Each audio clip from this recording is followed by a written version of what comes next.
In this video, we will learn how to solve questions with trigonometric identities.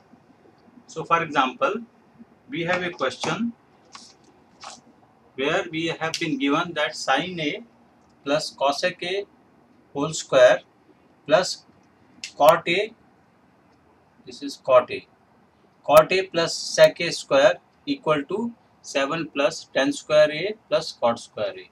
So, this is one question. Now, how do we go about solving it? Now how do we go about solving it? So this is cot A. Now how do we solve it? So we have a left hand side. This is left hand side, and then we have a right hand side, and we have to prove that left hand side is equal to right hand side. So the first method is simplify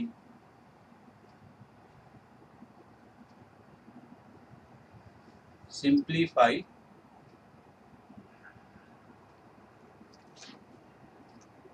simplify left hand side, simplify left hand side, and then prove that it is equal to right hand side. So it means from left hand side we prove that it is equal to right hand side. And when I say simplify, what does that mean? That means you convert everything into like basic trigonometric functions like sine and cos by using the 11 trigonometric identities that we have learned, and then see that whether we can see it equivalent to right hand side or not. The other approach could be that we can start from right side, start from right hand side, and then prove that this is equal to left hand side. So we can do it either way. Either we can start from left hand side and then prove it equal to right hand side, or we can start from right hand side and then we can prove that it is equal to left hand side. The third approach could be that we simplify both. Simplify both right hand side as well left hand side. So both we simplify. This also we simplify, this also we simplify. And then we find a common value. A common value. So for example, in this particular question, we can simplify this one and we can simplify this one also, and then we will be able to find a common value. And another sometimes other approach is cross multiply. Cross multiply. Say for example, we have given a question like 1 plus sec A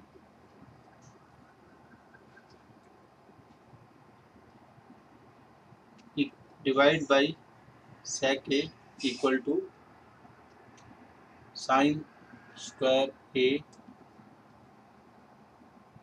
1 minus cos A. So in such question we can cross multiply. We can multiply this, we can multiply this. So we can prove like 1 plus sec A into 1 minus cos A is equal to sec A into sine square A. So that way also we can prove. So basically there are these four approaches. We can start from left hand side and prove that it is equal to right hand side, or we can do the reverse way. We can start with right hand side and prove that it is equal to left hand side, or we can simplify both the sides and find a common value.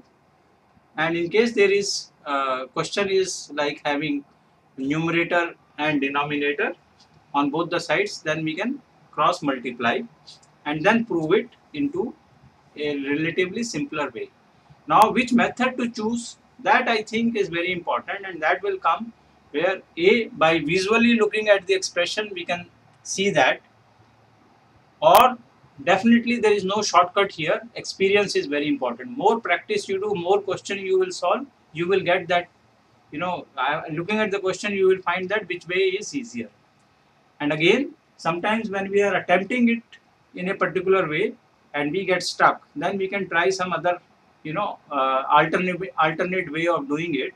So there, in trigonometric question, there is not necessarily only one way of solving them. There could be more than one, method of solving them, and uh, I mean the one method or the alternate method, everything is correct as long as we are using the 11 identities and we are not mixing them up and proving that left hand side and right hand side are leading to a common value.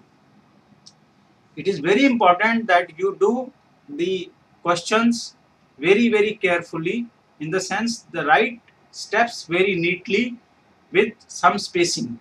Most of the time students make mistake that the plus sign becomes minus sign by mistake, the cosec becomes like sac, and we make silly mistake like that somewhere in the step, and once we have made one mistake, then obviously it will never tally. So it is very important that we write very carefully, from one step to another step, to make sure that the identities remain. Identities value are not changed by any of our conversion or any of our manipulation of the, uh, the the question. So that is something which very important for us. Another approach which I will tell you, because these are trigonometrical identities and the angle is not given. You have seen the trigonometrical tables. I have actually given you the trigonometric tables, and in the trigonometric tables you actually have value for each and every angle. But what you can also do is you can substitute the value of A, like say 30 degree, and then see whether these trigonometrical identities are coming to equal value or not. That will give you the confidence that the question is right. So you can just substitute here A is equal to 30, here A is equal to 30, here A is equal to 30, A is equal to 30, A is equal to 30, A is equal to 30, and then actually find out the numerical values. And then you will find that left hand side numeric value is equal to the numeric value of the right hand side. Because if these are trigonometric, if these are identities, that means left hand side and right hand side are equal, then they will be true for any value of A between 0 degree to 90 degree. And a good check is take A is equal to 30 degree and then see it. But that is only to give you the confidence. Once you have the confidence, then you can always solve the question, because it is only a question of converting, from tan to sine and cos to cosec, whatever is the question, and make sure that the left hand side and right hand side leads to a common value. Thank you.